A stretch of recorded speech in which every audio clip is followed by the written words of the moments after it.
Hey guys, Giza Ted. You know, I just want to share a story. It was about 18 days, 19 days, I'd been sitting on the couch. I just lost the business. We were winding things down. And my wife came in one day and said, right, you out the house. You're so damn grumpy that you're depressing me. I was shocked because although I had family around me, I'd isolated myself. I was lonely in a sense because I had lost something that was a dream of mine. And there was no reasoning behind it that I could kind of make sense of why.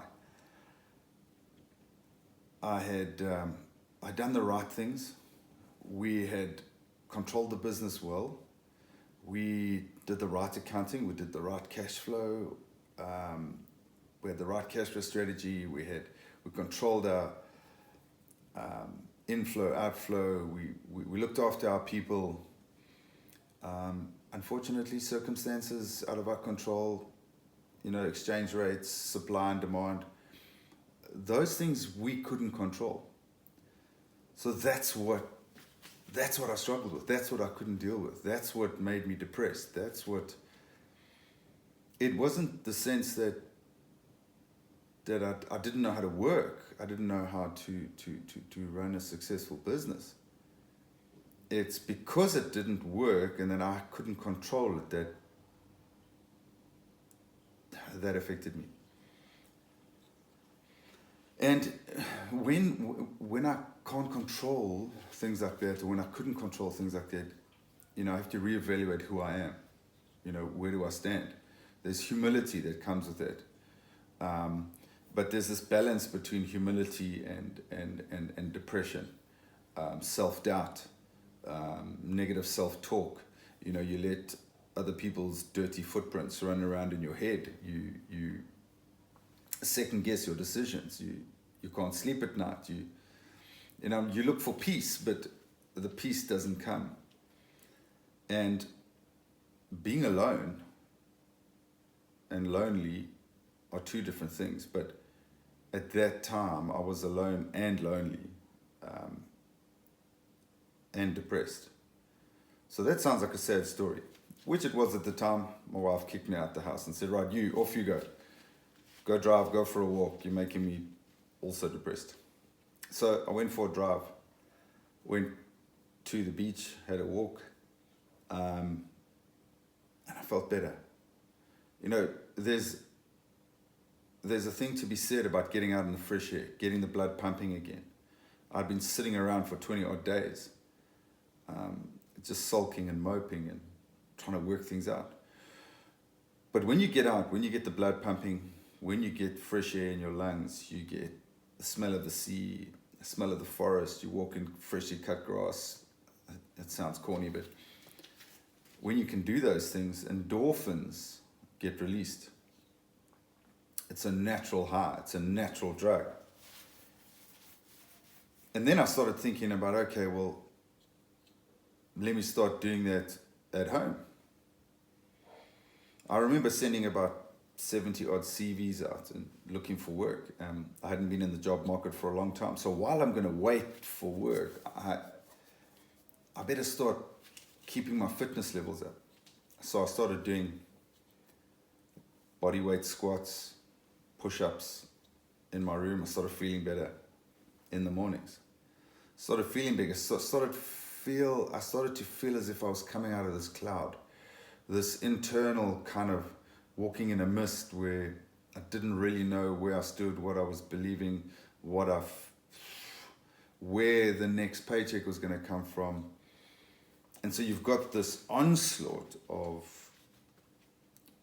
self-doubt, of negative internal dialogue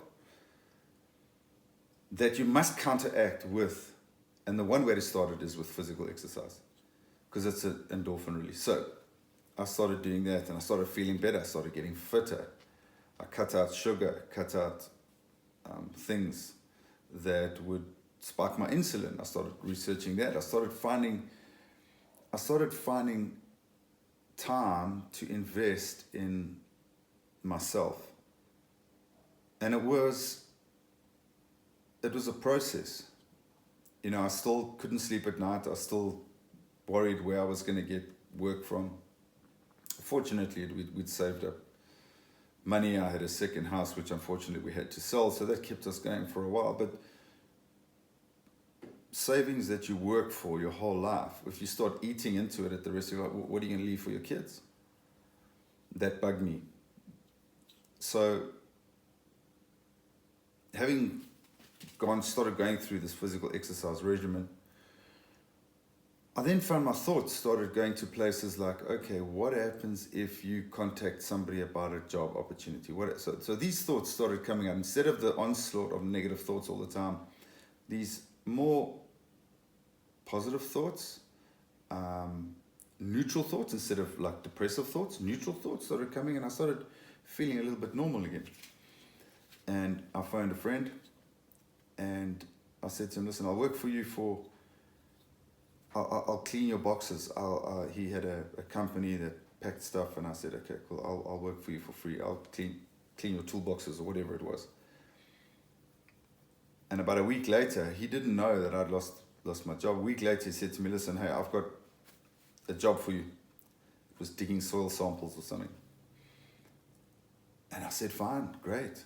And I took it. And I worked like I hadn't worked for a while, physically. And a week after that, he said, listen, I've got another job to do something else. And it was like, it's manual labor. And I said, I'm in.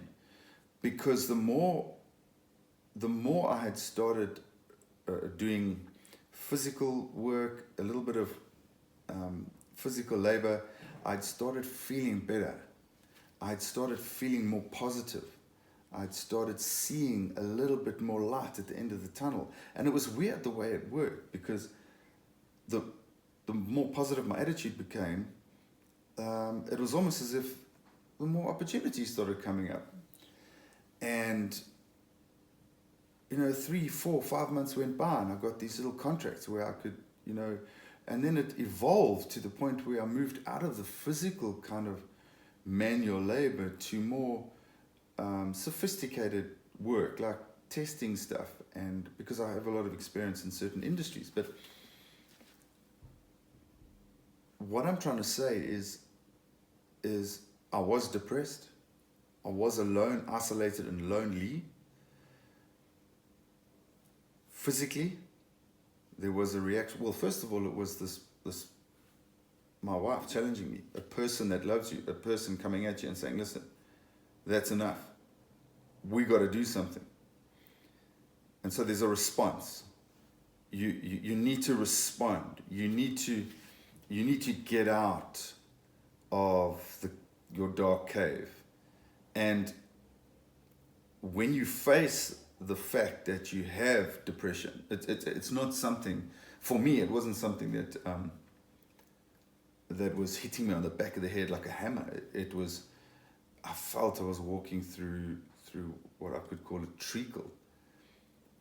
Steps were slow, emotionally, mentally, physically, feel burnt out, all those kind of things. So it's not something that you can lay your hands on.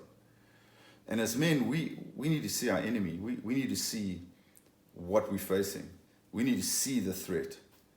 We need, if I can see the threat, I can plan for it, I can monitor it, I can evaluate it, and I can make an action plan. And then I can deal with it. Depression, you can't do that. It's not something that you can put your hands on. And that's why it's so dangerous. And so it's important to realize that, to see it for what it is. And when you understand what it is, it's not a weakness in you. Circumstances sometimes push us to the point where emotionally, mentally, physically, we get knocked down. Your dreams are broken. Your dreams are shattered. Sometimes you make a silly decision, and it's your fault. Sometimes circumstances beyond your control. It's not your fault. But it's how we respond. And out of this journey, it's been a number of years after this process, and I'm still going through this process of self-learning and growth. But if I look back, the incredible learning experience that I could take out of this, the strength that came out of those losses, those dark times, the valley experience, if you want to call it, the strength that came out of that is something that you can't learn, you can't read in a book. But you've got to embrace it. You've got to embrace that journey. You've got to embrace the pain and move from a victim mindset to a victor mindset, to start contributing. So I just want to encourage you. If you're depressed, you might not even know it. If you're lonely, don't isolate yourself anymore. Get yourself out there. Get yourself physical again. Do your stuff. Breathe in some fresh air. Lift up your chin. Look for opportunities. Offer your skills and services for free. Who knows who might take it? Offer them for free. Give something first, and then you'll receive something back. You start the process. Just some thoughts. Until next time. Share your journey in the comments. Share with others so that we can learn. Tell us how you handled it. Tell us how you're handling depression, how you handled it. What did you do to overcome? Share, subscribe. And we can learn from you too. Cheers.